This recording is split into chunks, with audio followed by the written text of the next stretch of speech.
Hello friends, welcome back to my YouTube channel talking sense speak easy.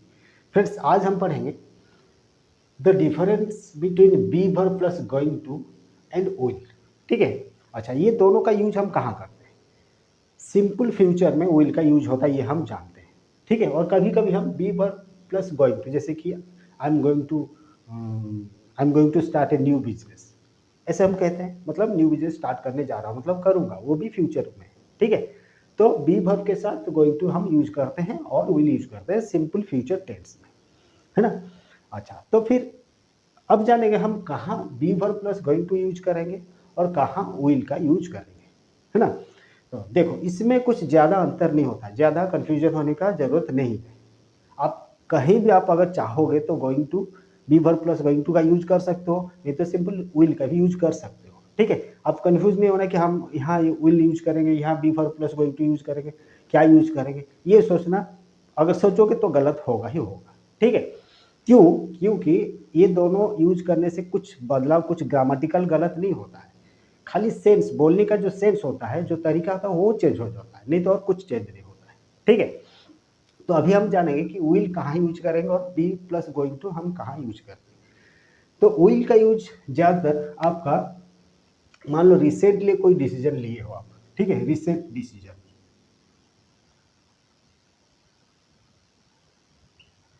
Recently कोई decision लिए हो कुछ करने के लिए, उसको, उसके बारे में जब आप बोलोगे तो आप वहाँ विल का यूज करोगे। ठीक है। उसके साथ आपको विल का यूज करना, अगर मान लो कुछ प्रॉमिस या ऑफर करते हो,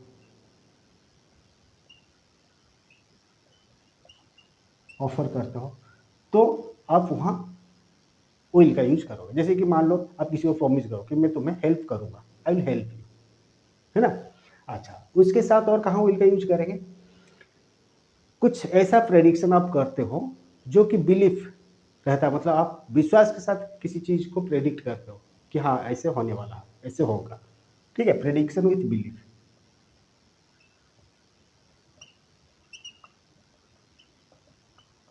प्रेडिक्शन विथ बिलीफ, तो इस जगह में भी आप विल का यूज करोगे। ठीक है। और जो सिंपल, जो मतलब आपका जो क्या कहते हैं, फैक्ट्स जो होते हैं, है ना, सिंपल जो बात होता है, मैं कल जाऊंगा, मैं आज खेलूंगा, ऐसे सिंपल वाला जो फ्यूचर का जो सेंटेंस होता है, उसमें भी आप विल का यूज कर सकते हो। ठीक है। अच्छा, अभी देखते हैं कि बी प्लस गोइंग टू का यूज हम कहाँ करेंगे। बी प्लस गोइंग टू, जैसे कि हम यहाँ विल में क्या बोले, रिसेंट डिसीजन, मतलब रिसेंटली कुछ डिसीजन लिए और उसको करने के लिए आप जा रहे हो तो विल का करोगे। तो बी प्लस गोइंग टू कहाँ क्या करोगे ना, डिसाइडेड अर्ली, मतलब अर्लियर, अगर आप कुछ चीज, मतलब डिसीजन लिए हो, कुछ डिसाइड किए हो करने के लिए, बहुत पहले से अगर किए हो। ठीक है। तो डिसाइडेड अर्लियर,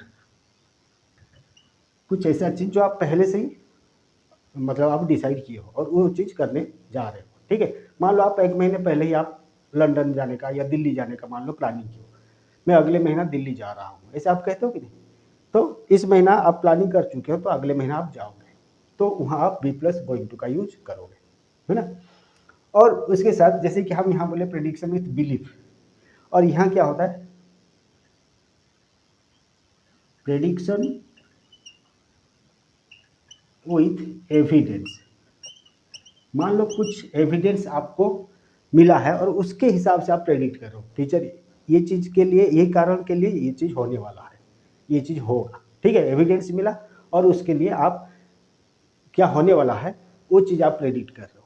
तो ठीक है, तो इसीलिए हम लिखे प्रेडिक्शन विथ एविडेंस। एविडेंस के साथ अगर कुछ चीज़ आप प्रेडिक्ट कर रहे हो, आगे के बारे में बता रहे हो, तो आप be plus going to use करोगे तो बेहतर होगा। ठीक है। तो ऐसा नहीं कि हम हाँ यहीं be plus going to use करेंगे और यहाँ ही विल यूज करना है और be plus going to use नहीं करना, ये जो कन्फ्यूजन होता है वो दिमाग से हटा दो तो बेहतर होगा। ठीक है। खाली ये जानने के लिए थोड़ा और ही बेहतर, अपना जो कम्युनिकेशन जो होता है उसको बेहतर करने के लिए हम ये सब चीज़ जानना जरूरी है। ठीक है। अच्छा, तो इसको और ही बेहतर से समझेंगे। देखो, ये वर्कशीट दिया है, इसको कंप्लीट करेंगे और ही बेहतर से समझेंगे। तो पहला दिया है sentence, I black visit London next week. देखो, नेक्स्ट वीक में लंदन जा रहा हूँ, तो ये प्लानिंग है ना। तो आपका ये जो कहा गया, डिसाइडेड अर्लियर मतलब आप पहले से डिसाइड कर चुके हो, प्लान कर चुके हो, तो उसके लिए आप क्या लिखोगे, बी प्लस गोइंग टू, है ना। तो I am going to visit London next week, है ना।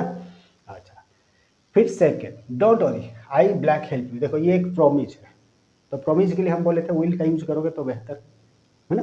तो I will help you, don't worry I will help you, चिंता मत करो मैं तुम्हें हेल्प करूंगा, है ना। Then I am thirsty I blank get some water. देखो मैं प्यासा हूँ, मुझे पानी चाहिए, अभी मैं पानी पीऊँगा, मतलब रिसेंटली आपको कुछ मतलब आप डिसीजन ले रहे हो कि नहीं मैं पानी पीऊँगा, है ना। तो ये हो गया आपका रिसेंट डिसीजन हो गया, तो यहाँ आप विल यूज कर सकते हो। I am thirsty I will get some water, है ना। अच्छा, फिर क्या है, they black buy a new car सुन, मतलब ये एक प्लानिंग है, तो बहुत जल्दी वो लोग न्यू कार खरीदने वाले हैं, तो एक प्लानिंग कर चुके हैं वो लोग, है ना, और उस प्लानिंग के हिसाब से वो नया कार खरीदेंगे। तो हम यहाँ लिखेंगे they are going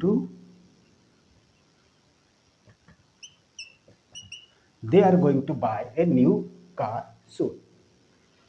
then he blank pass the exam I am sure. देखो हम बोले थे आप किसी चीज को प्रेडिक्ट कर रहे हो और विथ बिलीफ, विश्वास के साथ, तो वहाँ हम विल यूज करेंगे तो बेहतर है। जैसे कि ही will pass the exam I am sure, मतलब मैं श्योर हूँ, मुझे विश्वास है वो एग्जाम में पास होगा, तो ये प्रेडिक्शन विथ बिलीफ हो गया, तो वहाँ हम विल यूज किए, तो he will pass the exam I am sure, ठीक है। Then look at the dark clouds it black rain. देखो look at the dark clouds, देखो आपको एक एविडेंस मिल रहा है ना, किसी को दिखा रहे हो, देखो कितना काला बादल छाया हुआ है, तो उसको देख के आप प्रेडिक्ट कर रहे हो कि बारिश होने वाला है और बारिश होने जा रहा है ना। तो आप एविडेंस आपको है, एविडेंस के हिसाब से आप प्रेडिक्ट कर रहे हो, तो उसके लिए prediction with evidence be going to होता है, तो यहाँ होगा look at the dark clouds it is going to rain, it is going to rain, है ना। Then the last one, the shop blank open at 10 AM tomorrow. ये एक simple fact है कि कल 10 बजे खुलेगा, दुकान कल 10 बजे खुलेगा, है ना। हम अगर यहाँ विल यूज किए कोई दिक्कत नहीं, the shop will open at 10 AM tomorrow, मतलब कल 10 बजे खुलेगा। अगर हम यहाँ the shop is going to open at 10 AM tomorrow, इसका मतलब है प्लानिंग है, शायद कोई दुकान खोलने वाला है, नया खोलने वाला है, हो सकता है, नहीं तो उसका प्लानिंग के हिसाब से वो 10 बजे खुलेगा, तो उस हिसाब से अगर हम लिखेंगे the shop is going to open at 10 AM tomorrow, तो अगर इज गोइंग टू लिख दिए तो इसका मतलब कुछ प्लानिंग के हिसाब से वो दुकान खुलने वाला है 10 बजे कल, है ना। और अगर सिंपली अगर हम बोल दिए the shop will open at 10 AM tomorrow, मतलब कल 10 बजे खुलेगा, है ना। तो ये था difference between will and be plus going to, जो कि आपका फ्यूचर, सिंपल फ्यूचर में यूज किया जाता है, ठीक है। तो नेक्स्ट टाइम आएंगे और एक क्लास के साथ, तब तक के लिए थैंक यू, बाय बाय।